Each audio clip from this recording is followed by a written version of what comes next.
জামাত ইসলামীর আমির বর্তমান জাতীয় সংসদের মাননীয় প্রধান বিরোধী নেতা, তার ম্যাসিভ অ্যাটাক হয়েছিল, হার্ট অ্যাটাক, এবং সমস্ত ডাক্তাররা, এই যে ডাইনেমামে ডাক্তাররা আছেন, সবাই অনুনয় করেছেন যে স্যার আপনি বিদেশ যান। বিদেশ থেকে ডক্টররা বলেছেন, সিঙ্গাপুর থেকে বিভিন্ন জায়গাতে, যে আপনার ফুল চিকিৎসা আমরা ফ্রি করে দেব, বরং আপনার যাতায়াতের ভাড়াও আমরা দিব, আপনি একবার বিদেশে আসেন, দেশে করবেন না। তিনি বলছেন আজরাইল যদি বাংলাদেশে আসতে পারে, এই আজরাইল কি থাইল্যান্ডেও যেতে পারে, সিঙ্গাপুরেও যেতে পারে। আর আজরাইল না আসলে এখানেও আসবে না, ওখানে আসবে না। আমার মৃত্যু হইলে বাংলাদেশে হবে। আমার বাংলাদেশের চিকিৎসার উপরে এবং বাংলাদেশের ডক্টরদের উপরে আমার আস্থা আছে।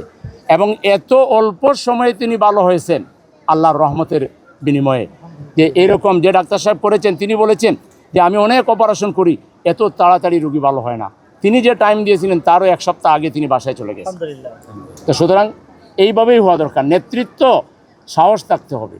মরার ভয় থাকলে তো নেতা হওয়া উচিত না। নেতাকে যে কোনো সময় মরা লাগতে পারে।